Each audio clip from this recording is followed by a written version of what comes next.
ನಮಸ್ಕಾರ ಸ್ನೇಹಿತರೆ, ಇವತ್ತು ಮತ್ತೊಂದು ಕತೆ ಜೊತೆಗೆ ಬಂದಿದ್ದೀನಿ. ಇದು ಜೀವನಕ್ಕೆ ಸಂಬಂಧಪಟ್ಟ ಕತೆ. ಇದು ಒಂದು ಶಿಲ್ಪಿ ಮತ್ತು ಕಲ್ಲಿನ ಕತೆ. ಸೋಲದ ಮನಸ್ಸು.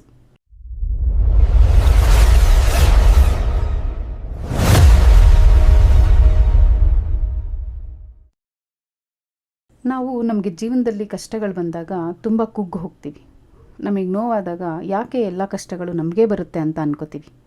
ಇದು ನಮ್ಮ ಹಣೆ ಬರಹ ಅನಿಸುತ್ತೆ, ವಿಧಿ ನಮ್ಮ ಜೀವನದಲ್ಲಿ ಇಷ್ಟೇ ಬರೆದಿರೋದೇನೋ ಅಂತ ಅನಿಸ್ಬಿಟ್ಟು ತುಂಬ ಕುಗ್ಗು ಹೋಗ್ತೀವಿ. ಈ ಕತೆ ನಿಮ್ಮ ಯೋಚನಾ ಲಹರಿಯನ್ನೇ ಬದಲಾಯಿಸುತ್ತೆ.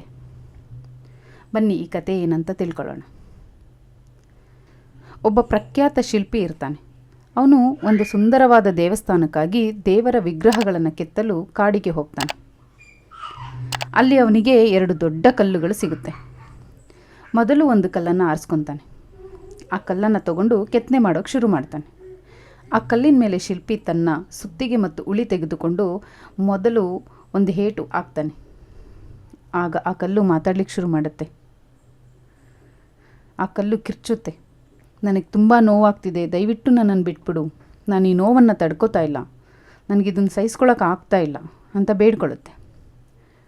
ಶಿಲ್ಪಿಗೆ ಸರಿ ಅಂತ ಕನಿಕರ ಬಂದುಬಿಟ್ಟು ಆ ಕಲ್ಲನ್ನು ಬಿಟ್ಟು ಇನ್ನು 2ನೇ ಕಲ್ಲನ್ನು ಆರಿಸ್ಕೊತಾನೆ. ಆ 2ನೇ ಕಲ್ಲಿಗೂ ಕೂಡ ಅದ್ರ ಮೇಲೆ ಶಿಲ್ಪಿ ಅದೇ ರೀತಿ ಏಟುಗಳನ್ನು ನೀಡ್ತಾನೆ. ಈ ಕಲ್ಲು ಕೂಡ ನೋವನ್ನು ಅನುಭವಿಸುತ್ತೆ, ಆದರೆ ಅದು ಸುಮ್ಮನಿರುತ್ತೆ. ನನಗೆ ನೋವಾಗ್ತಿದೆ ನಿಜ, ಆದರೆ ಈ ಶಿಲ್ಪಿ ನನ್ನನ್ನು ಸುಂದರಗೊಳಿಸುತ್ತಿದ್ದಾನೆ ಅಂತ ಆ ಶಿಲ್ಪಿ ಮೇಲೆ ಅದು ನಂಬಿಕೆ ಇಟ್ಕೊಳ್ಳುತ್ತೆ. ಕೆಲವು ದಿನಗಳ ನಂತರ ಆ ಕಲ್ಲು ಒಂದು ಅದ್ಭುತವಾದ ದೇವರ ವಿಗ್ರಹವಾಗಿ ಬದಲಾಗುತ್ತೆ.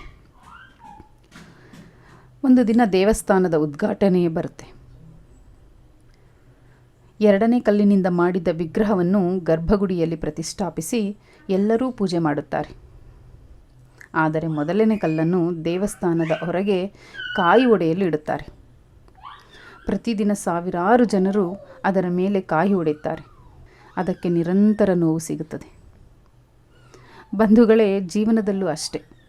ಆರಂಭದಲ್ಲಿ ಬರುವ ಸಣ್ಣ ಸಣ್ಣ ಏಟುಗಳು, ಕಷ್ಟಗಳು ಸಹಿಸಿಕೊಂಡ್ರೆ ಮಾತ್ರ ನಾವು ಭವಿಷ್ಯದಲ್ಲಿ ವಿಗ್ರಹದಂತೆ ಪೂಜಿಸಲ್ಪಡುತ್ತೇವೆ.